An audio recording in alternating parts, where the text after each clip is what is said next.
Hello everyone. So students, before we start Article 8, I want to tell you one thing. Don't get scared by these long lines. Yes, the language looks difficult, but the idea behind Article 8 is very simple, right?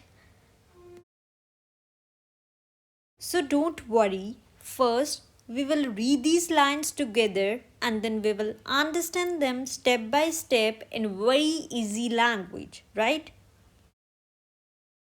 Article 8 states that, notwithstanding anything in Article 5, any person who are either of whose parents or any of whose grandparents was born in India as defined in the Government of India Act 1935 and who is ordinarily residing in any country outside India as so defined shall be deemed to be a citizen of India if he has been registered as a citizen of India by the diplomatic or consular representative of India in the country where he is for the time being residing on an application made by him. Therefore, to such diplomatic or consular representative, whether before or after the commencement of this constitution in the form and manner prescribed by the government of the Dominion of India or the Government of India. Article 8 states that, notwithstanding anything in Article 5, it means that Article 8 will apply even if Article 5 says something different. For this situation, Article 8 is more important than Article 5, right?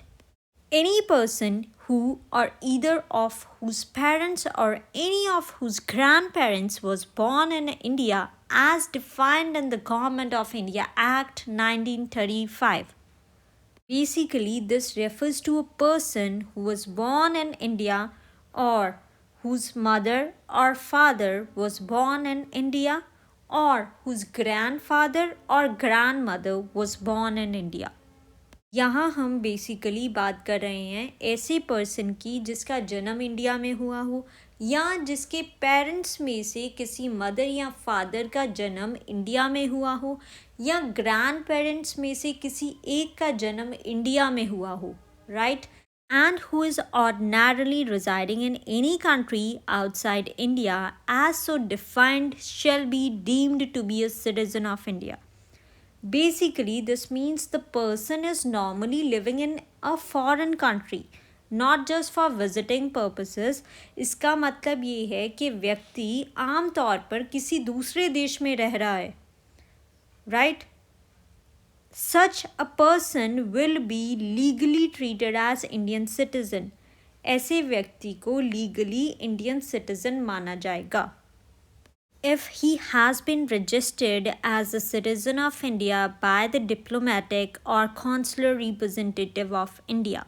This means that this will happen only if the person has registered himself as an Indian citizen.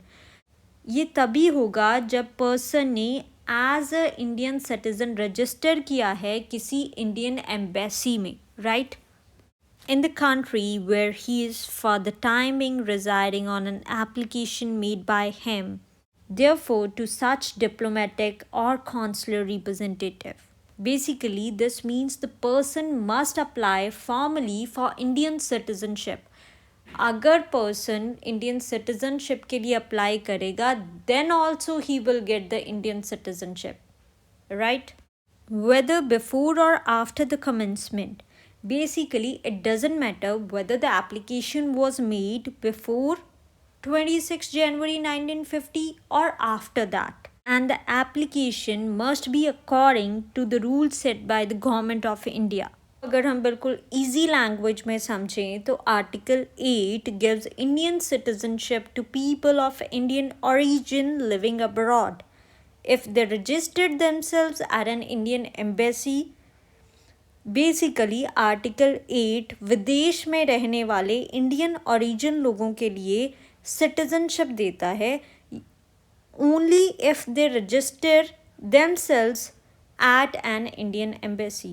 अगर वो अपने आप को register कर देते हैं Indian embassy में तो उन्हें सिटीजनशिप मिल जाएगी, राइट।